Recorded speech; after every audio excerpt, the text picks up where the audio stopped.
And we are back now on Fox Weather as you look at drone video from Ocean City, Maryland. This is next in line for seeing the wrath of our nor'easter that continues to work from the southeast up the east coast of the United States. And we have boots on the ground. Fox Weather Correspondent Robert Ray is in Ocean City, Maryland, live with the latest. Of course, it is known as the White Marlin capital of the world. The real OC is what they call it out there.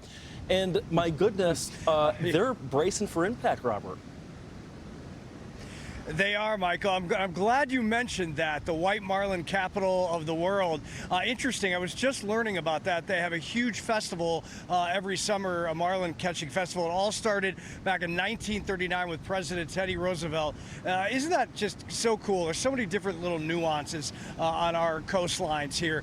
But indeed, yeah, welcome to Ocean City, Maryland. And you see the Atlantic beginning to get rustled up here as we await the impacts from this nor'easter on this large stretch of beach here, just, well, about 150 miles from the nation's capital, Washington, D.C. And the deal is if we look at the video from not only above, but the ground here, you realize, how many tourists come to this area, and they are also bracing for these impacts. In fact, it's cruising week or weekend, and it's a little chilly, and it's going to get a little rowdy late tonight. That's when the biggest impacts are expected to come in around after midnight. It's going to be a very nasty day here tomorrow, where the Atlantic Ocean could see swells anywhere 10 to 15 feet and way higher if you go out there many miles.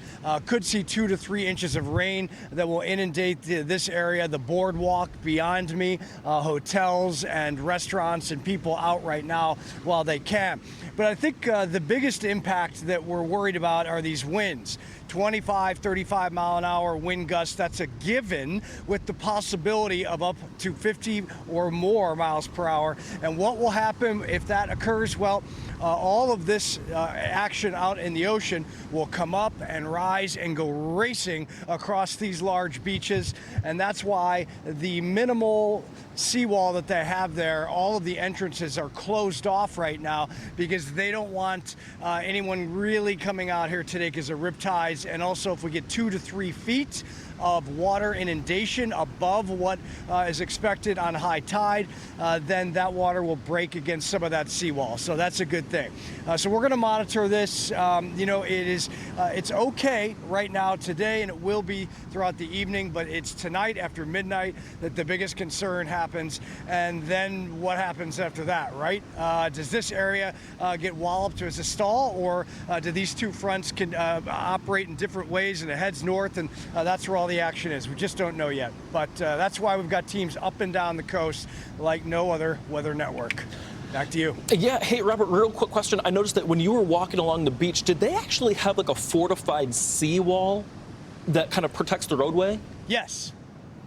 They do have a fortified seawall. If you can go over to that, that you see, push in if you can, Mark, train your lens. Mark out of Washington, D.C., one of our great photojournalists at Fox. Push in, you see that gray wall, and then there are steel, basically, drawers, if you will, that open up to the sides, and they allow people to come on the beach. Well, those are closed, those steel walls, because they don't want anybody coming out here in the meantime because of this nor'easter. Robert, fascinating to see, and I'm so happy to see that because, yeah, it actually does kind of fortify parts of Ocean City, the beautiful boardwalk that they have there, too.